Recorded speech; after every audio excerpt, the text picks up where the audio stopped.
Thanks for joining for another episode of the TechSpective Podcast. I have with me my friend Evan Kirstel. So, Evan, could you introduce yourself and give the audience a little background? 35 years in enterprise tech, IT, telecom, the last 10 as an independent. I don't know what to describe myself as. It could be podcaster, live streamer, content creator, occasional analyst, and more recently, TV show host. So a lot of different threads, but in the end of the day, I'm a geek, I'm a techie, and I'm fascinated by all things tech. Yeah, and I don't remember when and how I first saw your stuff. I mean, I assume it was somewhere on LinkedIn that I first saw it, but I've known of you, and you and I have interacted in the past for years and years. And it is interesting to be like, okay, well, what do you call that? Because influencer seems cringy. I have no beauty products to sell, no oils or potions. You don't want to give us your moisturizing routine? Skincare is not part of my routine. So, influencer gets a bad rap, but it's probably apt. I mean, when I say influencer, it's in the business to business context. So I have a big social media following, probably 700,000 followers, and from time to time I bring on influential guests, and I also have influential followers. I mean, people, whether it's like a Michael Dell or a Satya Nadella or they tend to follow me on social media. So I guess I prefer influencing the influencers. Might be a better way, a description of what I do. That's fair. Well, and again, most of what I see from you is what I see when I'm on LinkedIn. I guess speaking of LinkedIn, I feel like that. Okay, so right now LinkedIn is my go-to, almost my only social media platform. I mean, I left Twitter when it became a Nazi dumpster fire. I will post stuff. Sometimes I remember to post stuff on Facebook, but I don't really use Facebook outside of keeping in touch with high school friends at this point. We have for just my family, like my wife and I and our kids, we have our own family Discord group that we all keep in touch with each other there on. And it's I have Instagram, I have Threads, I have Blue Sky, but I don't really use any of them. LinkedIn is the one that I'm on pretty much all the time. And I feel like it's getting bad. All of a sudden, every I don't know, the algorithm is getting more cheesy, and I feel like how I don't know when it was. Let's say 10 years ago. 10 years ago, if you wanted to find, a recipe for chicken Parmesan, you could Google chicken Parmesan and you could find a recipe. And then all of a sudden it became a influencer kind of thing where you couldn't just have a recipe. It has to have a 10,000 word novelette giving the entire, emotional background history of how they grew up making it with their grandmother. and you got to get through 8 pages of content to get down to where the recipe is. That's kind of how LinkedIn seems to be like that now, and I can tell the push right away. So I've started bailing as soon as I figure it out. It's just that the way LinkedIn shows you stuff, at least the way it appears to me on my browser, the above the fold is often very engaging. I'll read the first few lines. I'm like, okay, this sounds interesting. This is a post I want to read, and then I'll click to expand it, and it goes. And I'm like, oh no, I don't want to, and it's almost like you can tell. And I hate to say you can tell it's AI generated, because I think most people who say they can tell something is AI generated don't actually know what they're talking about. They think because it has an M dash, it was obviously AI generated, and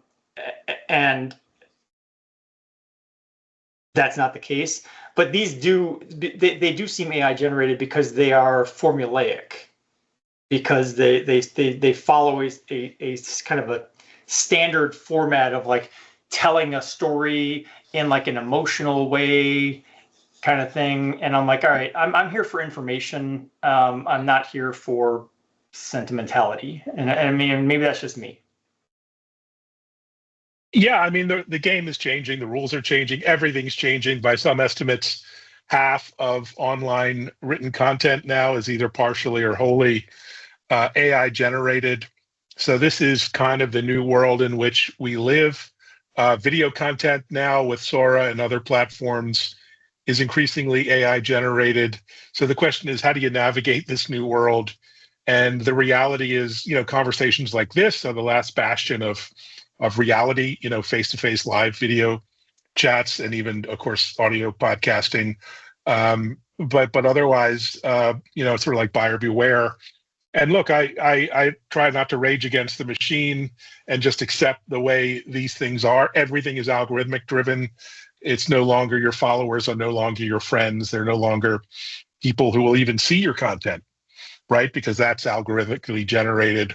So, as a marketeer with that hat on, I try to look at, you have to think about omnichannel.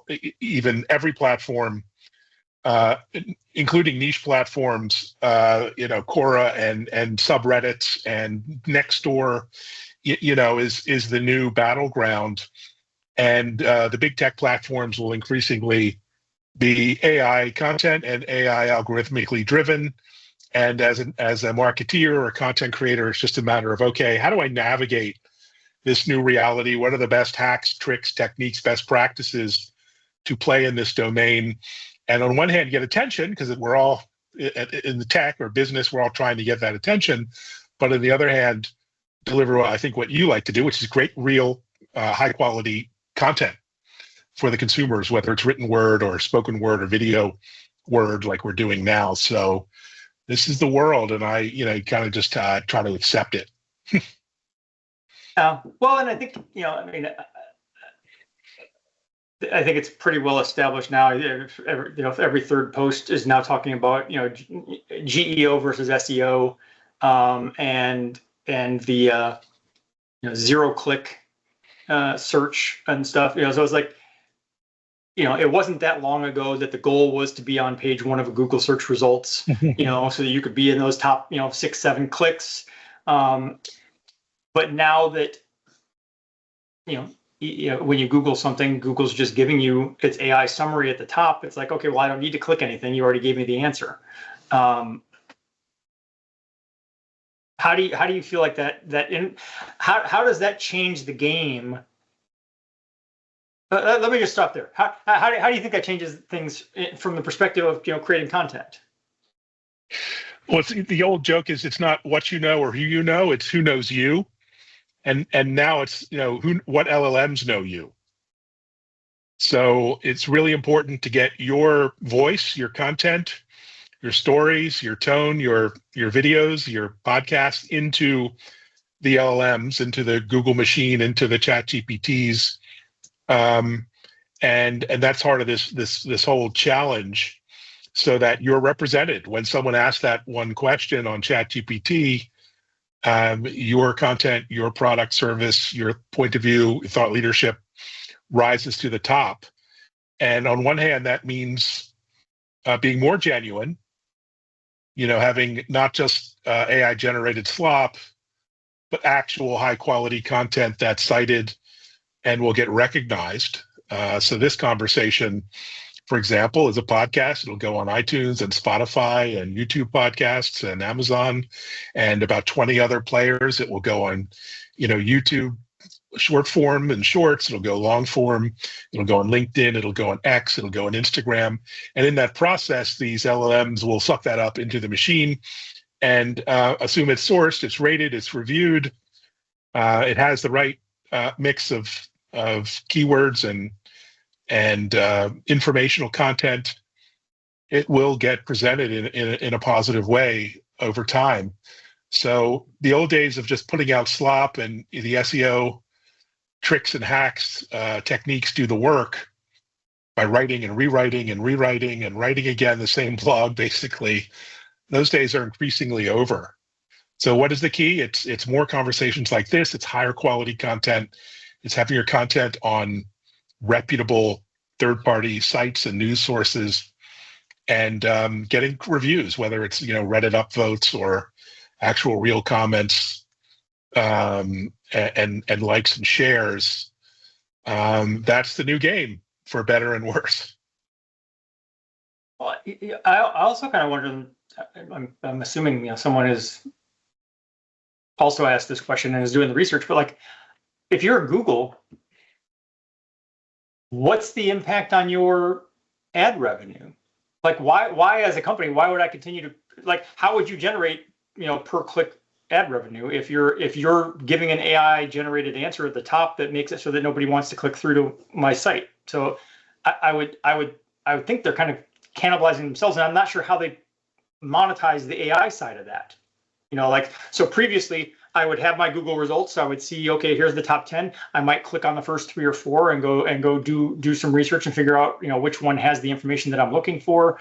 And, those are all clicks that Google is ostensibly, generating some sort of revenue from. If I just go out and do a search now and the generative AI is saying, here's your answer, and I don't have to click anything, I'm curious how that gets monetized by Google.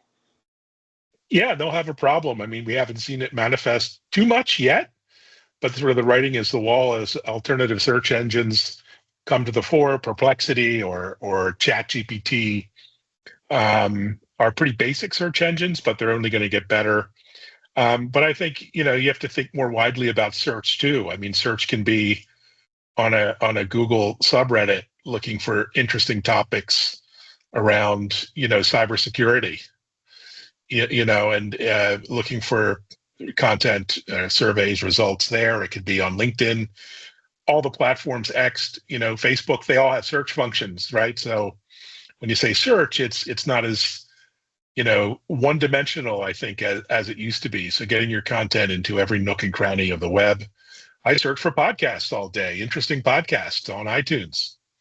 And I look for I'll search a keyword. Hey, what's the latest cybersecurity news? I'll look there. So being found across different kinds of search engines, modalities, will be really important beyond just being indexed on Google. And of course, the second biggest search engine is YouTube, which of course is Google as well. Right. But I'm searching on YouTube for cool videos on certain topics that are beyond what's presented to me.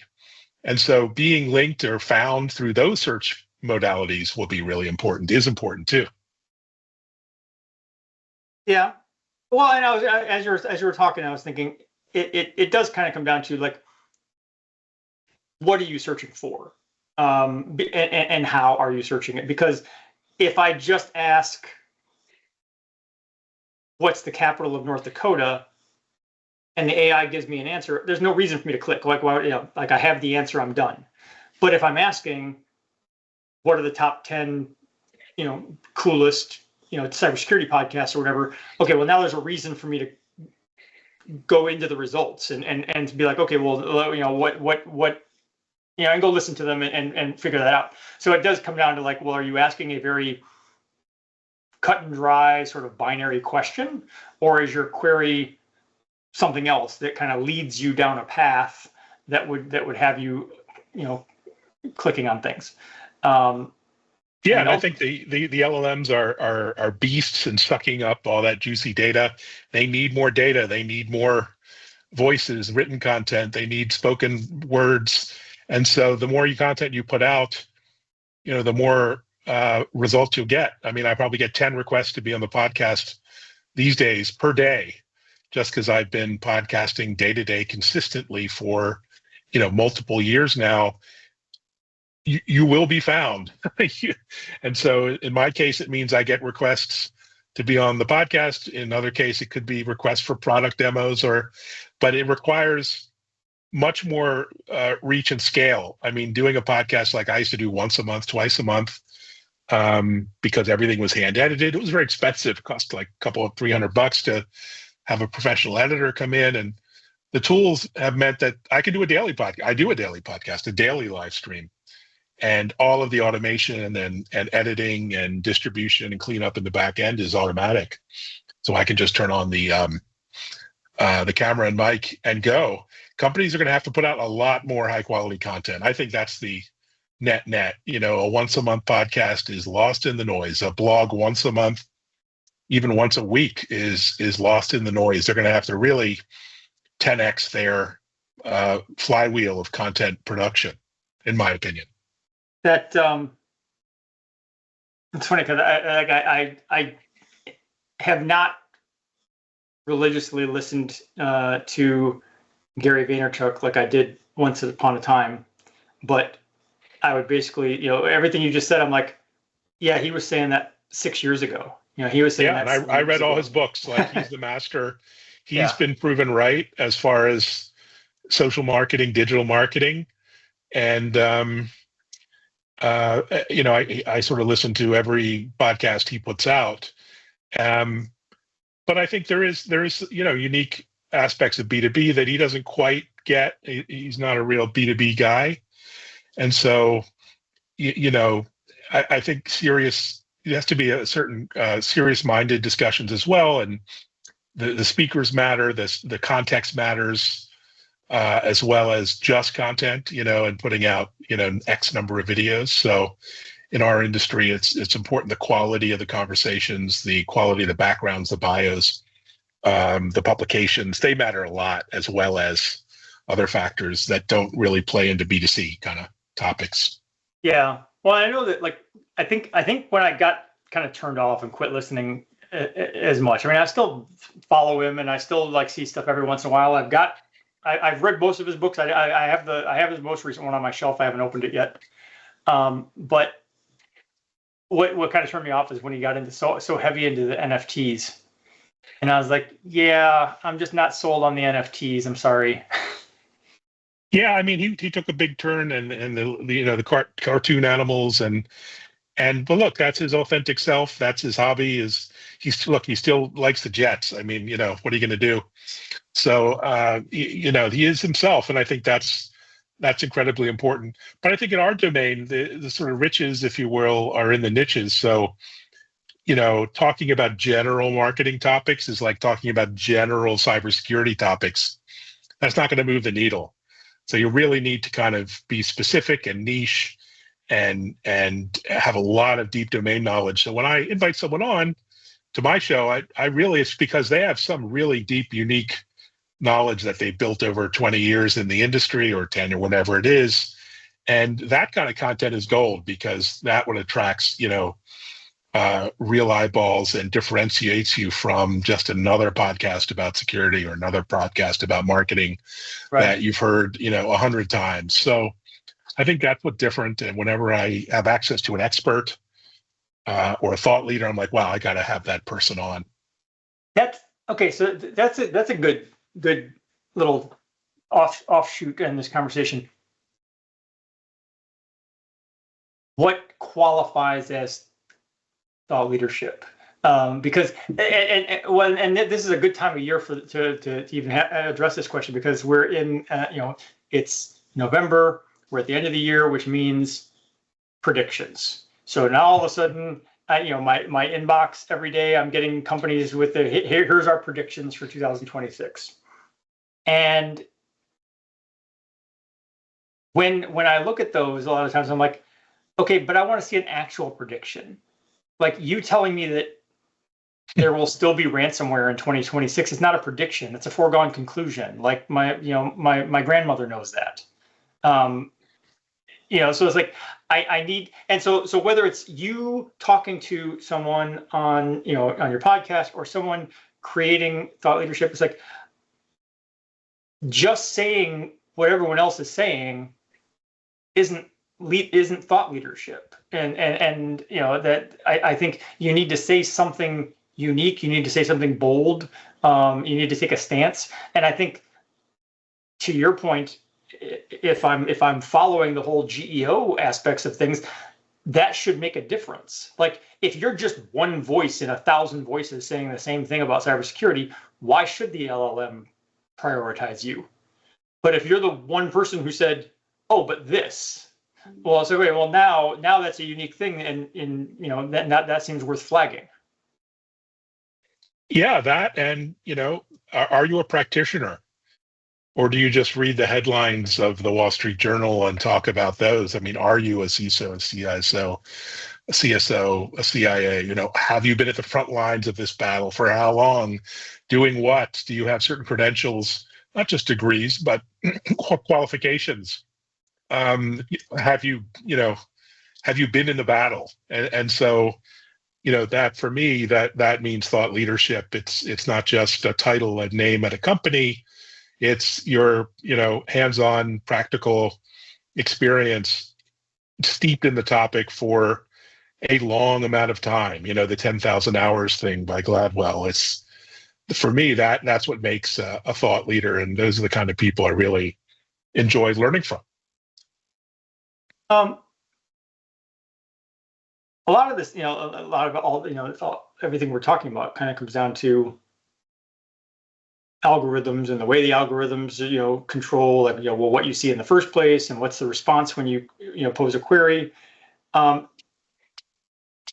one of the things I've had the conversation a couple times on this podcast in recent years about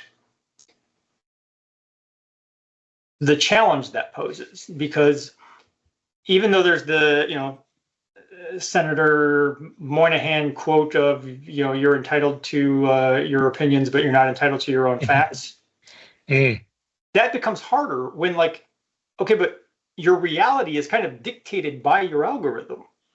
So going back to the pandemic days, and you had all the people, all the, kind of anti-COVID vax people saying, well, you got to do your own research. And I remember I had a whole big heated conversation with one of my cousins where I was like, what does that mean? You work in IT. What research are you doing that is going to let you know whether or not that vaccine is valid? What would that even look like? And so that's one problem with doing your own research, is just most people don't even know what that means. Where would you even start to do your own research? How would you know if you had done your own, if you succeeded at doing your own research? But the bigger problem, and the one that I've talked about on this podcast, is if you and I pick a topic, if we just said, I don't know, impact of tariffs on a nation's economy, and you search it on your computer and I search it on my computer, we're going to get two different answers. I mean, we might get there might be some overlap. I mean, there's a Venn diagram there, but the results we get are dictated by our algorithms. And so for me, I'm going to look at those results and I'm going to say, okay, this is the reality of how tariffs are for a nation's economy. And you're going to look at yours and say the same thing. So your reality is actually different than my reality in that case, to some extent. I mean, and I'm not saying they're entirely different. I'm just saying that we all, because of the algorithms, kind of have our own view of what the world is. And so that creates a problem in terms of being able to have a rational, healthy debate on a topic, because you first have to kind of agree on, okay, well, what are the set of facts that we can we can debate. But I feel like it also creates a little bit of a big problem in terms of okay, but who's controlling the algorithm, and what visibility do we have in terms of okay, well, how do I know what I'm being shown? I don't know. Yeah, no, it's a big problem, and I'm a fan of community-based involvement action. You think of on Reddit, not that it's the perfect platform, but you have this idea of upvoting and downvoting content, and then that does a good job of pushing some of the better ideas, at least, to the top, and moving others down to the bottom. And I think that's being taken up by other platforms with community notes. Yeah. For your criticism of X, even with that said, there are community notes, and a lot of even Elon's posts are called out by his own community note system, which he's not happy with. You have Wikipedia style environments where the community weighs in. So in our world, it's things like G2 Crowd and other crowdsourced Yeah, like I used to do a lot with reviews. Spiceworks, and Spiceworks was very, it was Yes. very good like that. Like Spiceworks was very like, the community was very good at policing itself, and the guardrails they had in place made it so that you couldn't just go in there and like spam things or whatever. I mean, I think they had a pretty good system going. Yeah, and I think increasingly those community-driven platforms are out there. Even I think Zuckerberg announced he's going to be community notes on Facebook. And I think more of that is good, more open source, more disclosure, more transparency. And hopefully that's one anecdote to this problem, which is real. I think Meta is playing around with downvoting on some of their stuff now too. I will say, like for all the sort of I don't know, complaints, jokes, whatever about Wikipedia, early on, and people talking about, well, you can't trust Wikipedia, and I'm like, no, I think you can. You can, like because of the way that it is, it's like, and they've tightened it up a lot too. But like, even though, yes, technically speaking, once upon a time, you could just go on there and say whatever you want. The community would very quickly correct that.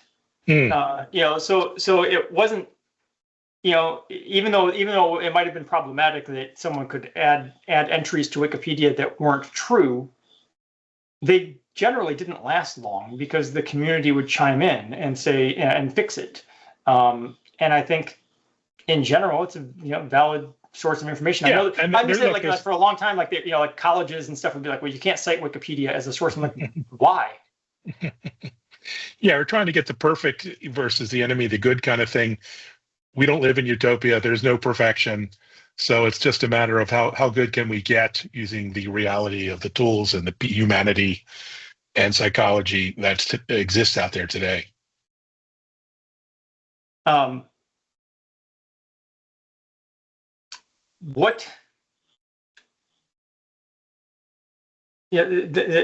You've talked about AI first marketing. I think you talked about AI first marketing. So I'm going to pull this back to kind of where you started off talking about multi-channel and stuff. Actually, let me pivot a little bit and tie this back into Gary Vaynerchuk. One of the other things Gary Vaynerchuk always was a huge proponent of was TikTok. Everyone should be on TikTok, and I have nothing against TikTok. I mean, TikTok's fine. I don't spend a lot of time on it. I do find it addictive when I do. Like every once in a while, I'll fall into the I try to actively avoid the little video reels on LinkedIn or the video reels on Facebook. And every once in a while, one will catch my eye, and it is concerningly addictive that once you watch one, it's so easy to find yourself 20 videos in and go, wait a minute, what am I even doing? I was trying to look for something else. But in terms of like wanting to be, you mentioned Nextdoor. I mean, Nextdoor is not a thing that I would generally think of, for a brand. But also like TikTok. And there are a couple companies, and I've seen brands be cool and do TikTok well. But I think more than that, you see brands that try to be cool and fail. So like, I don't know, like how would you advise a company like that? How do you use those platforms in a way that's authentic to those platforms? I think is the thing. And I think, and that's another thing. And Gary Vaynerchuk has always been very strong on that. He's like, it's not a matter of you write something and then you take that same thing and you post it on LinkedIn, Twitter, Instagram, Facebook. It's like each one of those platforms has different audiences and different general tones and themes and stuff. And it's like you need to craft the content for the platform. Yeah, and if you're, a blue chip, traditional brand, IBM, you're going to struggle on TikTok with your kind of content you put on LinkedIn. So there is a big gap. It's not just generational; it's cultural and other reasons. So you have to be, I think, on a platform like TikTok, much more human, much more fun. It has to be infotainment at best, or edutainment, or whatever you want to call it. It has to be more human, has to be funny, and it has to be engaging. You're probably going to use AI in some of the videos to make it a little outrageous or wacky and more colorful and more, interesting. And so, yeah, that you have to adapt to the platform. If you're on Instagram, it's probably going to be a little more edgy and exciting with a higher visual impact, and on and on. So it is there's not a cookie cutter kind of approach to social. But I do think as a brand, you have to be everywhere. You have to be always experimenting. And these platforms are quote unquote free. So you're leaving money on the table if you're not trying to redeploy, reuse, repurpose That's content fair. in some way for, whether maybe it's a short, maybe you just pick the rest 20 seconds from this discussion and you add some fun visual effects and you deploy it as a YouTube short. I've actually dived into shorts, creating wacky videos with Sora, creating, clips, and my YouTube reach increased 1,000% over the last kind of 60 days, just because I hadn't been thinking of shorts, hadn't been using shorts when shorts are, frankly, where YouTube is making all of its money. Shorts are like a dopamine hit for its users, and putting ads around those gives them a huge boost over long form videos where you're watching the same video for 30 minutes. So that's sort of the TikTok version of YouTube. Yeah. No, that's valid. I was gonna say that it's actually one of the things that often turns me off, when I do fall into looking at like reels on Facebook or whatever. Like, is at first I might be like, oh, the little clip they're showing me looks cool. Let me go watch this video, and I'll watch it, and at some point my brain goes, actually, this is completely AI generated. This video is bullshit. And oh yeah, totally. And that's what I'm putting out is, look, I mean, do you eat at McDonald's? yeah, sometimes. I do. I mean, I will say I admit I go to McDonald's not every day, thankfully, but it's junk food. We all know that, but yet it's probably the biggest restaurant chain in the U.S. and the world. So yes, that is the junk food of social media. We all eat it. So the question is, with your business hat on, with your business leader hat on, how can you sell the junk food? Okay, it's junk, but how can you monetize that and get some attention, in this case, and awareness as part of an overall strategy, right? You're not going to build a Fortune 500 IT brand on TikTok and Shorts. But again, it's like, it's extend, right? How do you extend your reach, extend your brand, maybe do something a little different? And that's these are on the margin, of course. I think McDonald's is a really good analogy for this, because here's my thoughts on McDonald's. I mean, I used to eat a lot more McDonald's than I do now. And I'm not opposed to McDonald's. I have no issue with McDonald's. I just don't eat that much McDonald's. Well, and it's not good for you. We can agree for that. Yeah. But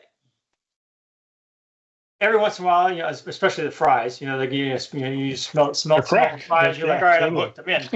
But no, I've had this thing with, like, so usually I'll get the quarter pounder with cheese. And the thing is, if I go 25 times, 24 of those quarter pounders with cheese are going to be meh. They're going to be disappointing. I mean, they're going to be, I don't know, a little bit lukewarm. There's going to be something wrong that makes it not the ideal quarter pounder with cheese. And that will leave me questioning, why did I go to McDonald's? But the 25th one is like the perfect quarter pounder with cheese, like hot off the grill, and like everything about it is perfect. And you're like, that's why. And so the reason I think it's a good analogy is, like, there are good videos. Like there is good content in there. Yeah, somewhere. and just personally speaking, you just gotta find it. I did a TikTok video using AI. I was talking about this. They brought back the direwolf, which Yes. Colossal Biosystems. That was a story I was really interested in. So I did an AI video of me playing with this giant white direwolf. If you know what that is, it's a prehistoric era wolf. Fun video, like 30 seconds. I put it on TikTok. and 130,000 views, right, from my account. Now, that's total junk food. I mean, it wasn't a real wolf. It was fake. It was fun. There isn't a lot of like scientific content in there, a little bit. So that was the happy meal of TikTok. But again, that 130,000, that's real money. If you were to, I don't have monetization on, but if that could be thousands of dollars. So this is what brands need to think about: is occasionally, how can you get your content to go viral? What is a viral video? What does it mean in your context? I saw a brand in security doing something cool with characters from The Office. I don't remember the brand, but they had them in an accounting setting or a work setting. It was really fun. And that series, I'm sure, is going to do really well. I don't even think it was a TV ad. I just think it was like a YouTube short kind of online ad campaign. They obviously just hired the guy from The Office, a couple of the guys, to do it. So yeah, you can be a little fun, little exciting, edgy, even as a B2B brand. And so I think that's what more brands need to think about. You don't have to be boring and button down and dry. Okay. You can eat at McDonald's. I think that's what I'm suggesting. It doesn't always have to be the steakhouse or the fine Italian dining experience. Well, and I think too, and this is a much larger issue. But I was going to say, I think if you're watching the video from the right perspective is part of it. Is like, if you know that it's Sora generated. I think part of the problem is a good portion of the population sees a video that I might look at and go, that is obviously fake, but they think it's true. They think it's real. And next thing you know, it's being shared all over the place. It's like, oh my God, this thing happened. It's like, well, no, it didn't happen. Yeah, Someone just created stuff. That was my Sora video. I tricked people into thinking I had a direwolf. So there's a dark side to that. There's a lot of people being deceived and hacked and deep fakes and so there's a very dark road there. Well, but yeah, it's going to be a massive problem for society, for humanity. There's no regulation around this. It's we can joke. What I was going to talk about is I was going to say, on the one hand, we can say, okay, well, these things should, everything should be watermarked, or there should be some kind of like code embedded so that some tools on the back end can easily tell that this is AI generated. And I'm like, okay, well, there's two problems with that. Number one becomes a question of how much AI generated. Like, does it have to be fully AI generated, or is it? Or are we going to flag stuff if it's mostly mostly original content that has been AI enhanced? Like, what's the threshold for calling it AI generated? Well, you're talking about a country where the president, POTUS, tweeted AI videos of him flying over crowds, dropping poop bombs. So I don't even know art.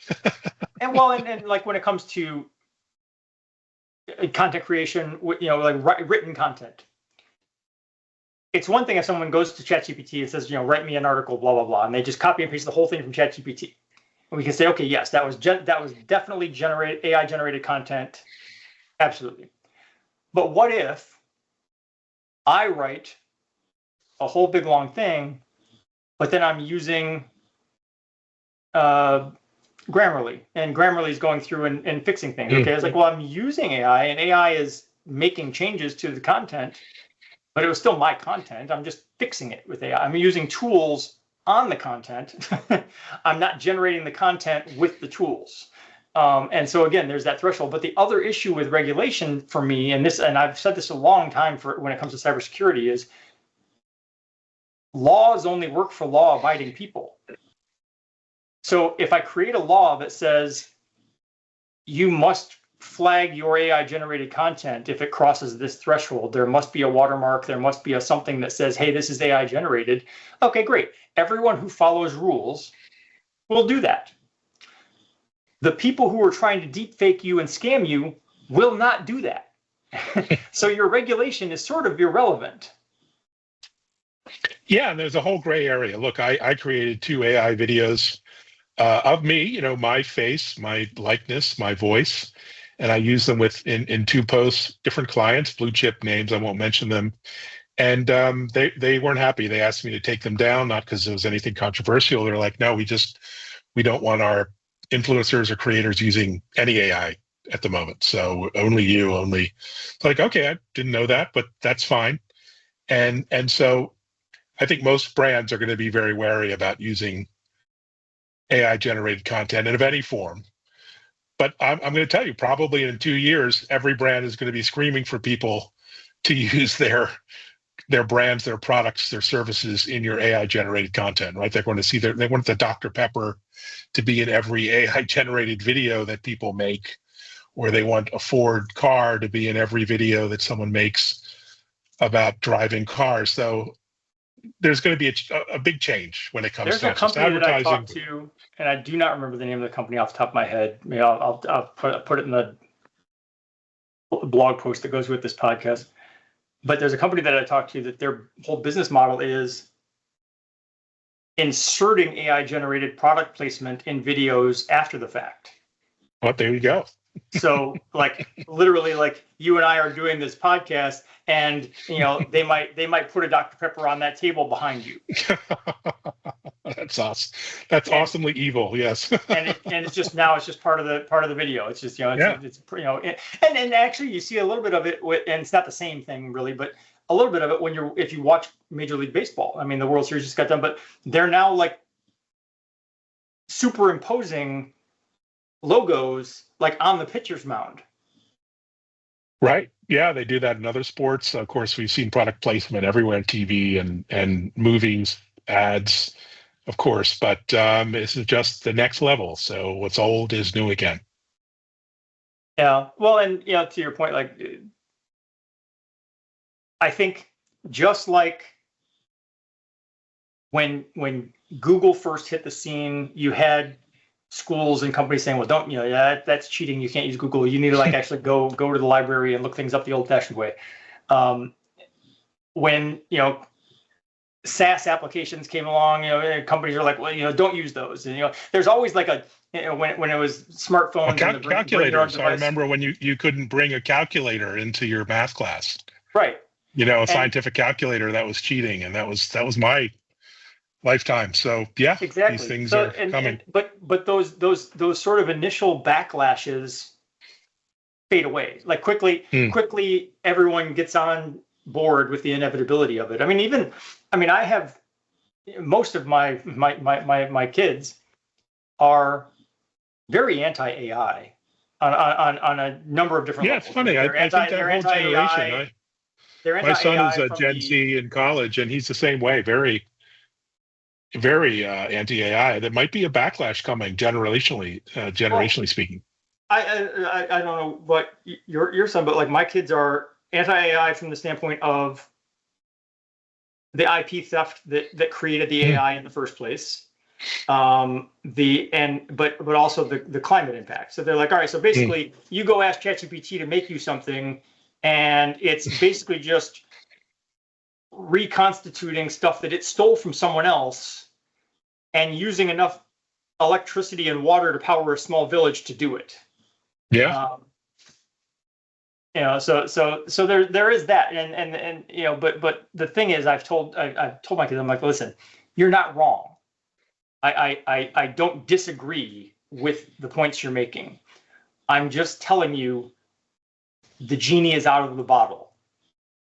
And you're not going to get the genie back in the bottle. So what we can do is we can have conversations about how do I make the AI better? How do I make the AI more energy efficient? How do I make the AI, how do I make sure that content creators are compensated? I know that I probably won't see it until next year if I see it at all, but Anthropic owes me money right now based on their lawsuit. There's a ongoing litigation against OpenAI and ChatGPT, and there was some like bombshell stuff that came out earlier this week in terms of like internal memos from them that OpenAI is probably going to owe me a lot of money when that litigation is done. So eventually I will hopefully get compensated for the all of the books they stole when they were creating. As you should. Yeah, absolutely. So those are issues. I admit that those are issues, and that it's fair to be upset about those things, but I also keep saying it's not going away. Like the AI is here, and so like we can figure out how to adapt it, but I don't think we're going to ban it. Yeah, well said. I mean, so yeah, so I think that's obviously we've got some issues to deal with. There's a lot of challenges, with all of those aspects of AI, the things we talked about earlier with the algorithms and who controls the algorithms and what if, like there are a lot of issues to deal with, but I think my main takeaway is, okay, but they're issues we have to deal with. They're not things that where we can say, oh, well, because of that, we're just not going to do that anymore. It's like, well, no, we're not going to get rid of the internet. We're not going to get rid of AI. So let's figure out how to deal with the issues. Well said. So anyway, thank you for taking the time to join me. Always likewise. A great conversation. Tour de force of topics and themes and good times. Even the dog's having good times, so we're all having a good time. All right, I'll talk to you later. Take care. Thanks. Take care, Tony.